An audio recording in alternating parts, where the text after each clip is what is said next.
This episode has been a long time coming and something I should have probably put out years ago, but here we are. And this episode is for the woman who is trying to get her period back, trying to become pregnant, trying to get her cycles regular, or the woman that is just so deeply struggling with her relationship with food, body, with exercise, and that maybe she does have a period, but she knows that her life is meant for more than how she's living it.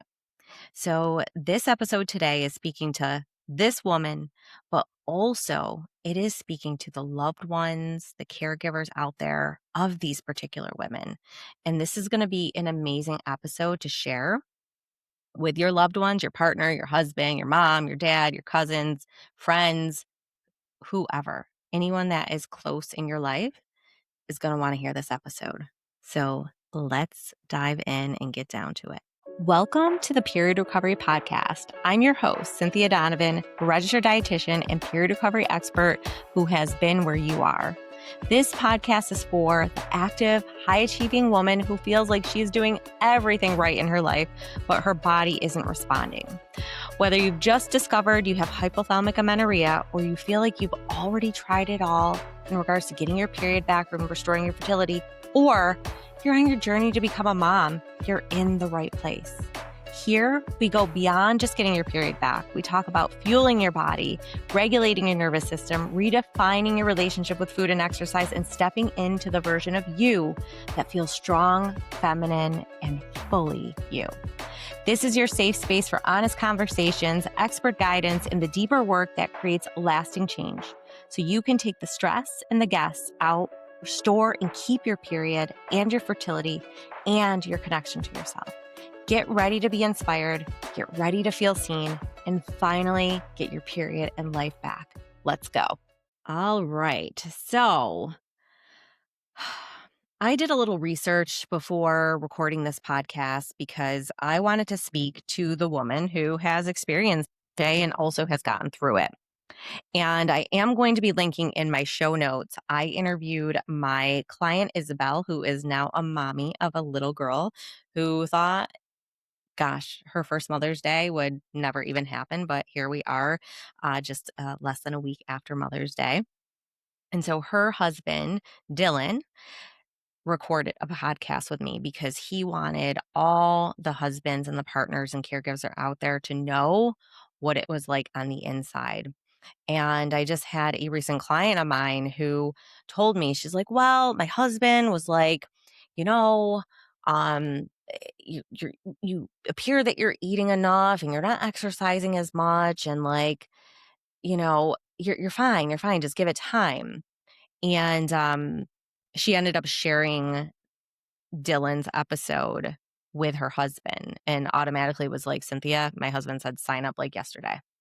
So I'm just sharing that if you are in a place where you are not able to make that decision for yourself, and I just want to say you should 100% be able to make that decision for yourself if you feel like you need the support. But either way, share Dylan's podcast episode. I'm going to link it in the show notes.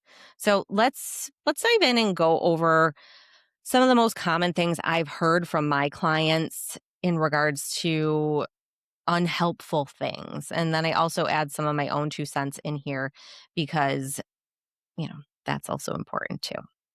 But this episode today is one I wish every woman recovering from HA could send to the people she loves most.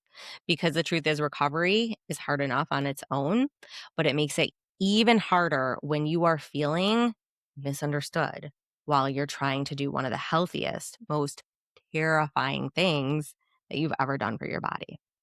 And I also want to say this before we dive in. If you are a parent, husband, partner, sibling, friend listening to this episode because you love that it was sent to you, thank you. Truly. And I know how hard it can be to watch someone you love gain weight, struggle mentally, emotionally, stop exercising, cry more, isolate themselves, or question everything they once believed in about health. And how do I know that so well is because I was that woman. And I know you're just trying to help. And most comments are not coming from cruelty or like you're being mean or, any hurtful way. They're coming from confusion, possibly, your own deeply rooted thoughts about what health should look like, from fear of not knowing what to do, for just wanting that person you love to feel better again, or wanting that person. I've heard from many of my clients before, like, I just want to be the woman that my husband married, or the woman he met in college, or the person I used to be. I just don't feel like myself anymore. And my relationships are waning because of it. And I can tell you one of the top few things, goals of women have before we start working together is, yes, they want to get their periods back or get pregnant and like do all that. But also, they want to become a more connected version of themselves and to feel more like themselves again, and the woman that they were before, or the woman that they know they were meant to be, or at least they knew they were meant for more than how they are currently living their lives. And so when this comes into play, there's also that woman they want to be. They also know that their relationships with their husbands, with their partners, are also not what they want to be. But I like to say, I'm not a marriage counselor or partnership counselor or anything like that, but I can certainly help you pour more back into yourself so that you can be not only more connected and a deeper, truer version of yourself, but to be more connected back to your family members, to your mom, to your husband, and not be a bitch anymore. Because I can tell you 99.9% of women are like, I'm just such a bitch. And I'm going to go into that. So, you know, sometimes though, I just want to say that the things that sound supportive, whether it's, you know, um, you are eating enough, or like you've gained enough weight, or you look great, sometimes they can actually keep women stuck. And so I want to just transition into talking about what women in recovery really wish their loved ones understood. So the first one is, please stop telling me I'm eating enough. One of the most uncomfortable things women hear in recovery is, if you're eating enough, or that's a lot of food, or I think you've gained enough weight, or do you really need more? Or it could be on the opposite side of the spectrum of like, oh my gosh, you've eaten so much. I had a client to me today. She said, I wrote it down. Someone said to her, one of her family members, you're going to eat all that? And now it was coming from a place of love. And her dad actually said that to her, now that I remember. You're going to eat all that? And she's like, well, my dad is so supportive. And I'm like, well, how did that make you feel? And she's like, kind of bad. Even though she knows that she needs to eat more, she needs to rest more, she needs to do all these things. But her mind is still caught up in the old mentality of like, don't eat a lot, eat less, move more.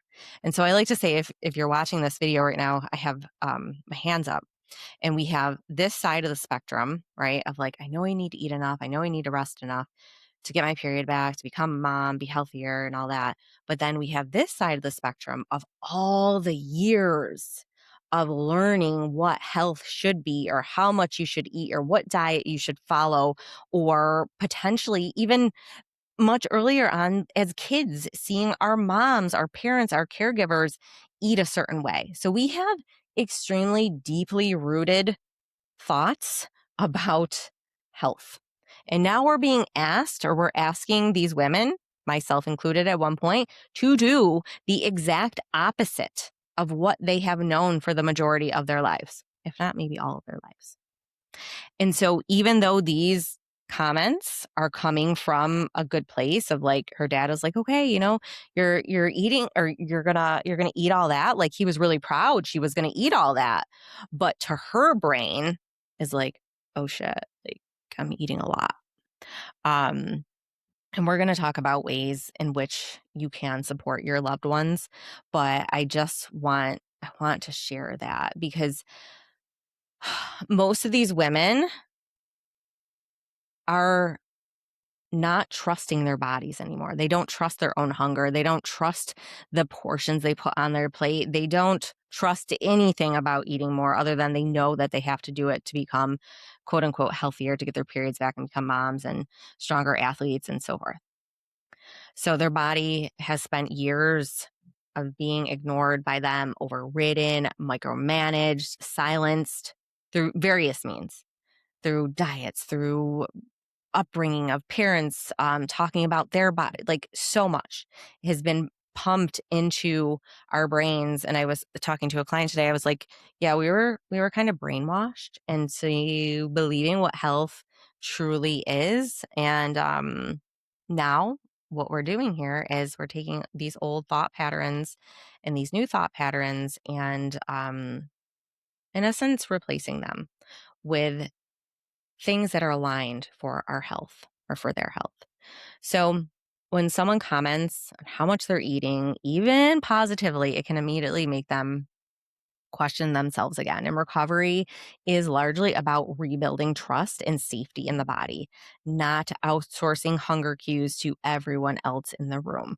And if your person, if your woman, whether it's your daughter, your wife, your girlfriend, whoever, if she's been following a certain way of eating for so long, and now she's being asked to tap in to trust her body, and then she's hearing things, whether it is good or not, it could really skew things in her mind.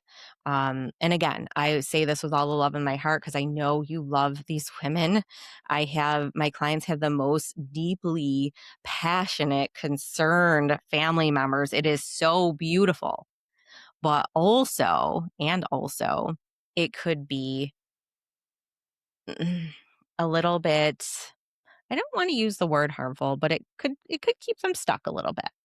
So I also want to throw in there um, the please stop reassuring me I'll lose the weight soon.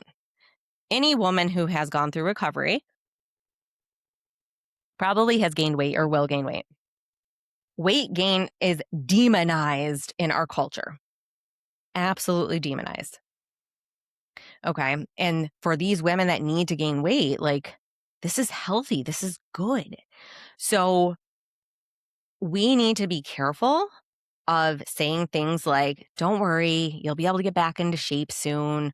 You'll be back in the gym in no time. You can always lose the weight later. And it might sound comforting, maybe to you and to them potentially. And again, I'm sure it's coming from a loving place, but it's also coming from your deeply rooted thoughts about weight. And I'm not going to get too much into where we get our preconceived notions about weight, but if you do have a moment to read a book called Anti-Diet by Christy Harrison, that'll explain how we have come to the way we have about bodies and weight. It explains it really simply. Christy Harrison is an amazing dietitian. So anyway, going back to that, what is actually being communicated to them is that this body is temporary. This version of you is unacceptable. And we're all waiting for you to get back to normal. And for a woman that is trying to heal her hormones, her fertility, metabolism, relationship with food, nervous system, that pressure is, it's pretty big. It's really big. And that's one thing you could do, is just not even going there about losing the weight, because their body may need that weight. Whether they like it or not, their body may need that weight in order to maintain a period. Um, so I'm not going to spend too much time there other than let's just try to not go there about losing the weight. And I'm not saying there's not going to be a time and place for weight changes to occur, but that if they do get their periods back, then say, all right, I need to lose all this weight. And the only way in which they know how is eat less and move more. Well, what do we have there? We're back at square one. We will lose our periods again.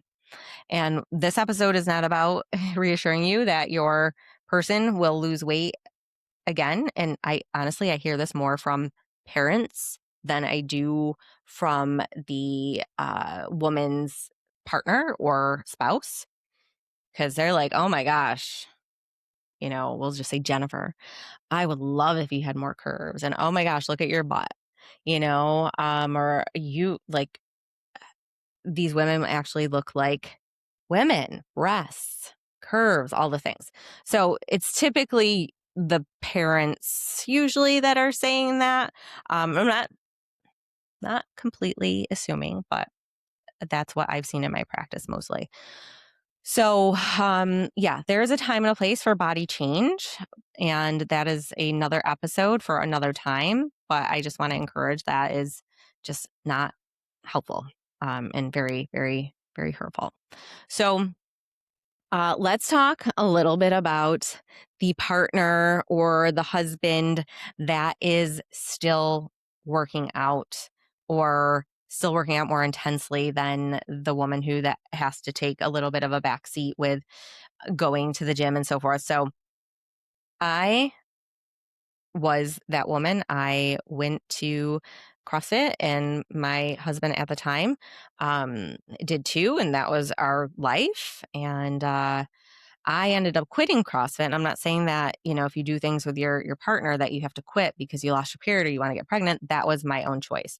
I do believe with the right nutritional guidance that one could continue exercise at the right intensity, frequency, and duration if they are nutritionally monitored and mindset monitored. So just want to throw that tidbit.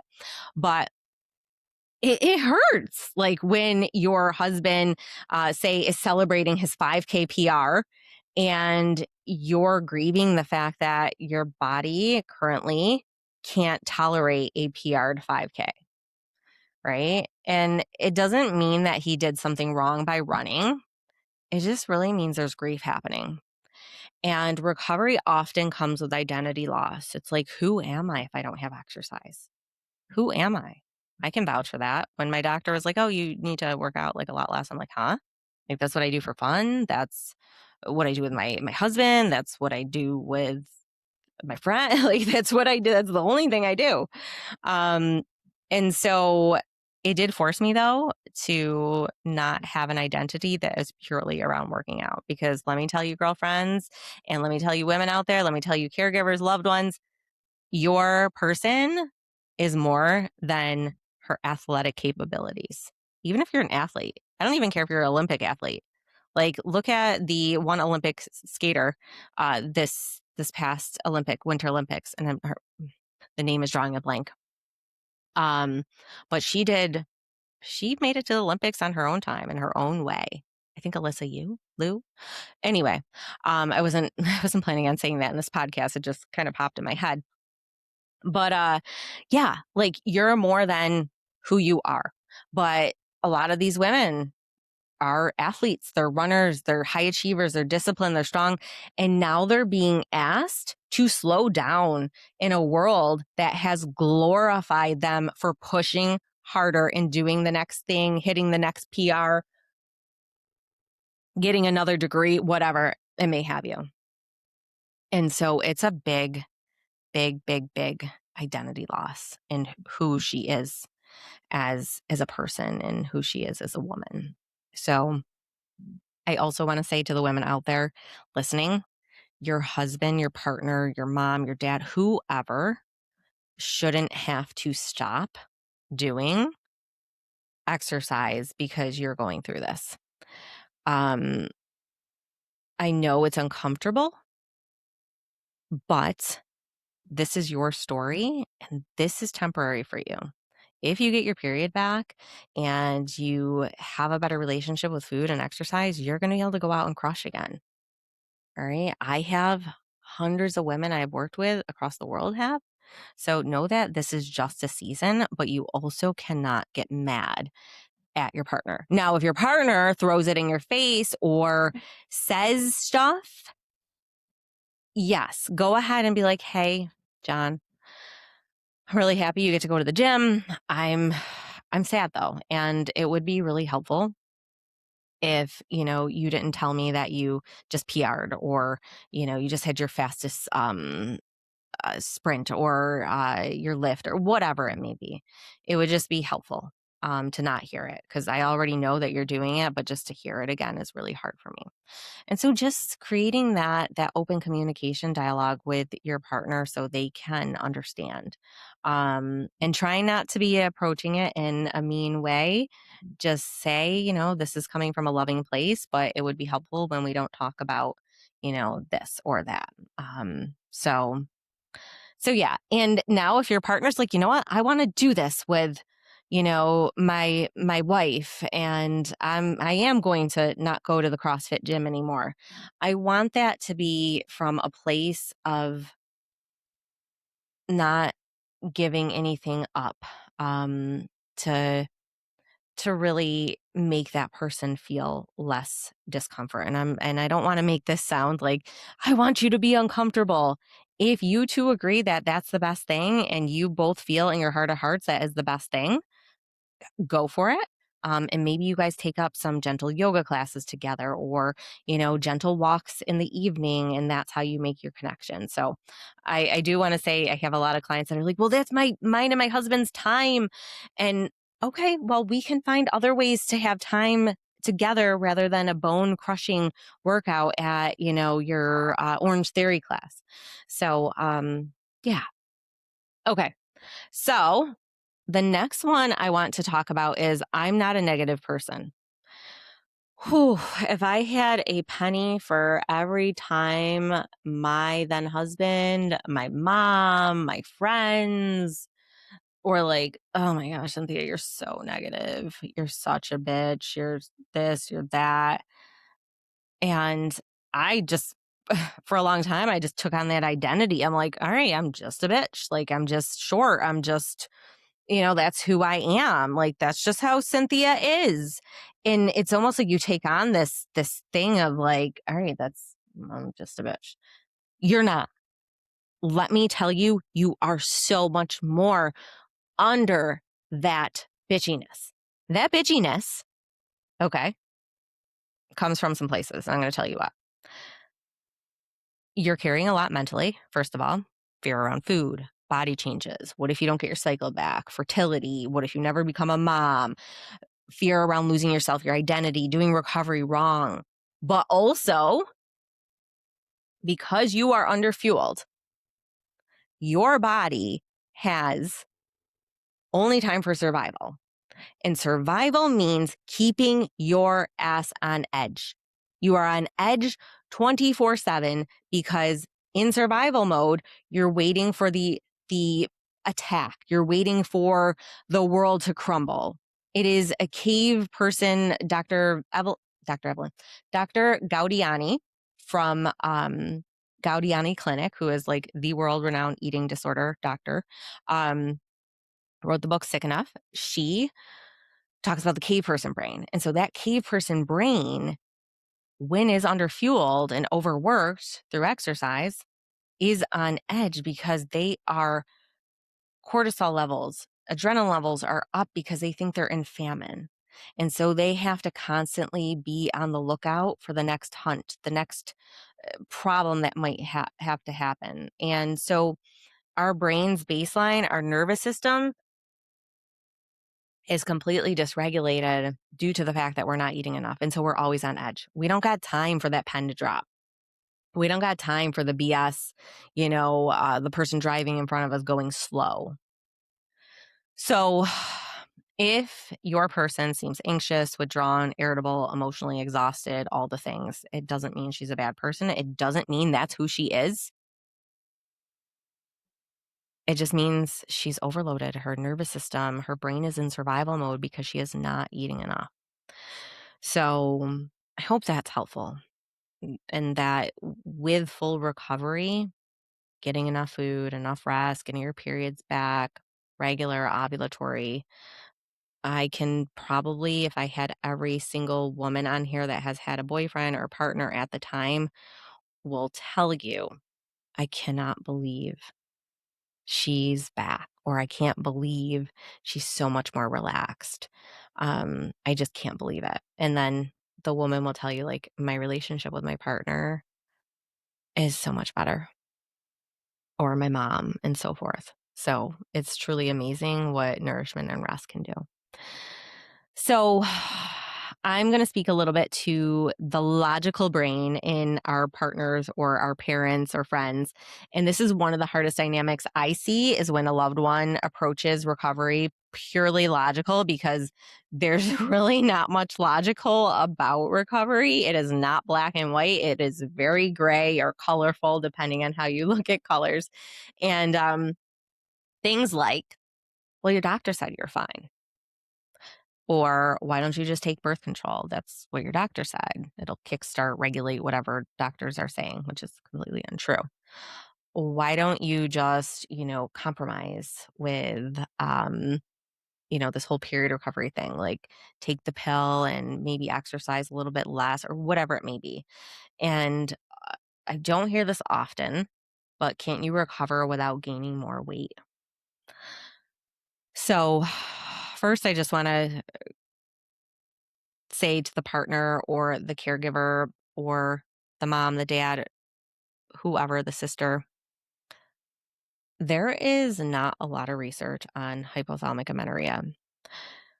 And because of that, I'm just saying, probably mention just one of the reasons. And because of that, our medical professionals, such as our OBGYNs, which is usually the first point of contact for women that have lost their periods, they are going to go and likely, not always, they're going to get misinformation because the research has not gotten quite to them yet.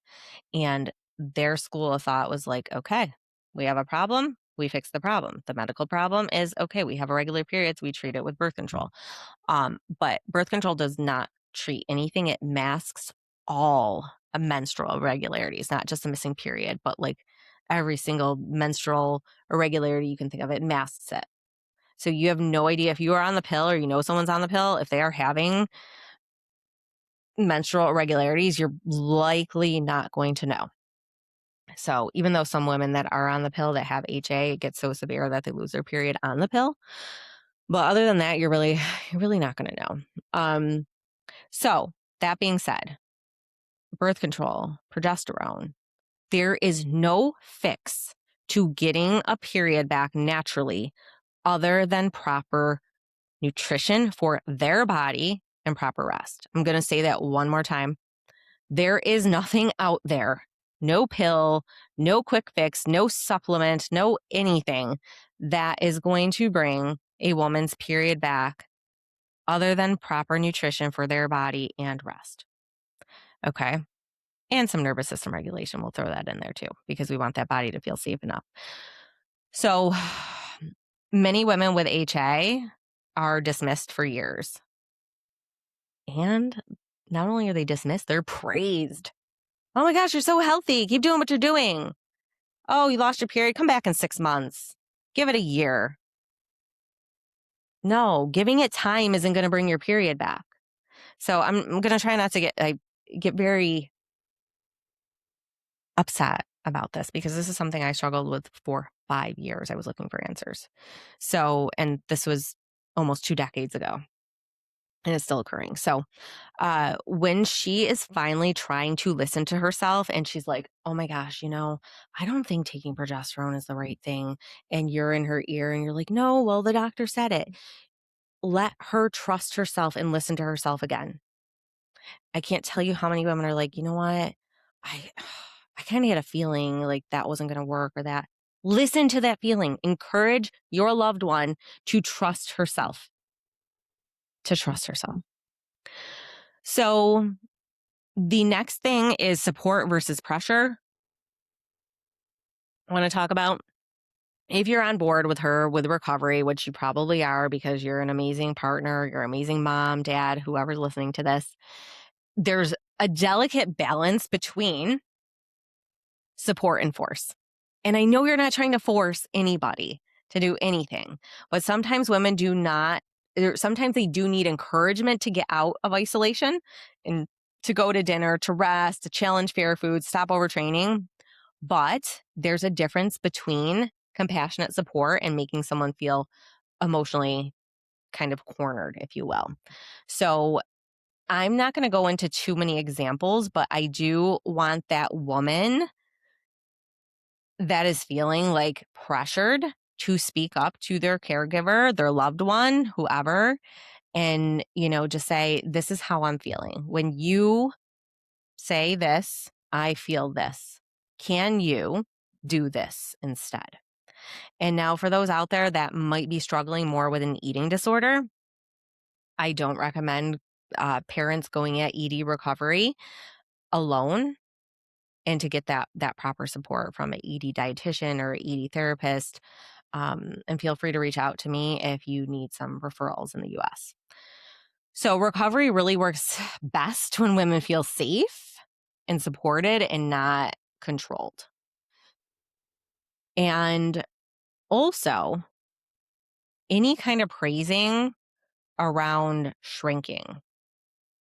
So maybe you have recovered your period, or it's been a little while, or you've been pregnant and, you've lost weight, but you got pregnant when you had HA or through the grace of God ovulated and didn't really maybe get support in the realm of recovery before pregnancy. So I'm just throwing some examples out there. So little comments about you look slimmer or you're looking toned again, you're looking fit can really reinforce the behaviors that caused the problem in the first place. A lot of us, actually most majority of us, have been conditioned by external validation. And one of the reasons why it's so hard for women to be like, all right, yeah, I'm going to eat more, rest more, gain weight, and everything's going to be unicorns and butterflies. No, who's going to praise me anymore for not going to the gym? Who's going to praise me if my body isn't as toned? Who's going to praise me for, not getting my morning workout in, because most of these women are looked at like they are doing more than the average person, and that more than the average person is so easy for them and it's so hard for everyone else. So there's a lot there. And we don't want to reinforce the behaviors that caused the problem in the first place, or some of the behaviors. So women recovering from HA are very hyper aware of body validation, and comments tied to thinness, discipline, appearance can unintentionally pull them backward psychologically. So just being mindful for that. And recovery is not just about eating more. Getting a period is not simply just about eating more. If it were that easy, then everyone would have periods and everyone would have a really great relationship with food and body and exercise, and there would be way less infertility rates and so forth. So it's really about recovery, at least in the work that I do. It's about learning how to stop earning worth through perfectionism, through productivity, through maybe suffering through that workout, through shrinking, through control. It's a very emotional process. And so many times I'm like, oh, my brothers just said, why can't you just eat more, rest more? And I even hear it from people I know, well, why can't, these women just eat more? I'm like, oh man, if it were that simple. If it were that simple. So as I mentioned earlier in the podcast, one of the reasons why, aside from identity, is that we have been thinking a certain way for so long about food, about nutrition, about bodies, about exercise, about what health truly is. And now we're being asked to do the opposite. And there's so much tied to it, whether you were in a larger body when you were growing up and you were bullied, or you had an eating disorder. And there's just so much tied emotionally. And yeah, we just have to be mindful that it is it is a lot. It is a lot more than that. So, what actually does help? All right, we're just going to move into talking about what can help for these women because I'm not saying this podcast is going to be a end all be all. You're going to be able to help your partner. I'm always going to recommend support, especially if you see her struggle.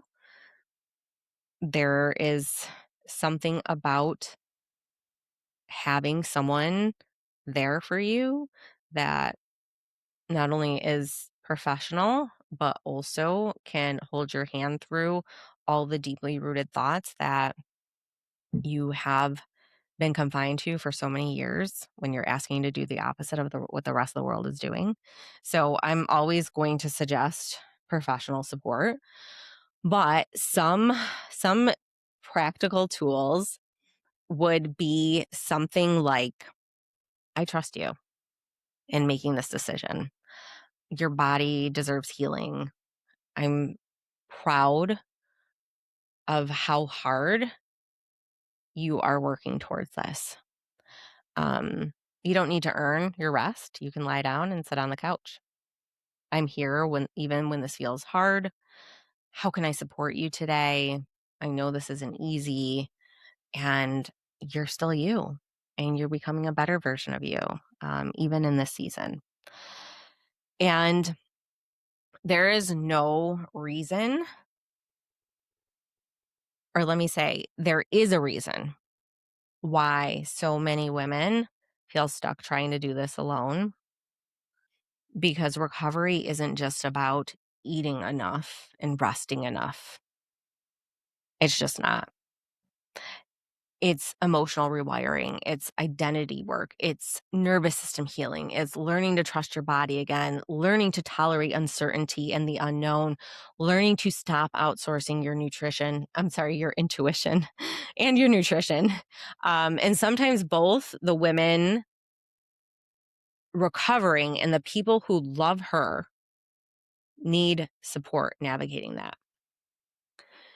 So, in closing, I would love to hear your feedback. First of all, on this podcast, if there's anything you feel like I missed that you want your partner, your mom, your dad, your loved ones to know that I haven't covered, please, you can DM me on Instagram. You can send me an email, cynthia@periodnutritionist.com. Please, because I want you to be able to share this so you don't have to always use your voice when you can take your energy and focus it on you recovering, not you convincing your loved ones or your husband of whoever about what you're going through. So, to the woman listening, you are not dramatic. You are not broken. You are not weak. You are not any of those things. You're not failing. You're not lazy. You're doing the best you can with what you have. And to the loved ones listening, your support matters probably more than you realize. And I know how hard this could be firsthand. And this support, it doesn't have to be perfect. It just needs to be willing. And then it also has to be honest and say, you know what, I may not fully understand this experience, but I want to learn how to walk it through with you, or I want you to find the necessary support so that you can focus on you. We can focus on us, our relationship as a husband to wife, or partner to wife, or partner to husband, or mom to daughter relationship, so that you can have that relationship be about that and not be about recovery. So, I hope you all enjoyed this episode. And I don't want to say enjoyed, but I hope you found it really helpful. I hope you felt heard. I hope you felt seen. I hope this was an episode that you could share with your mom, your dad, your partner, your husband, your sister, your friends. And if it has resonated you as one of those people, send it back to someone you love.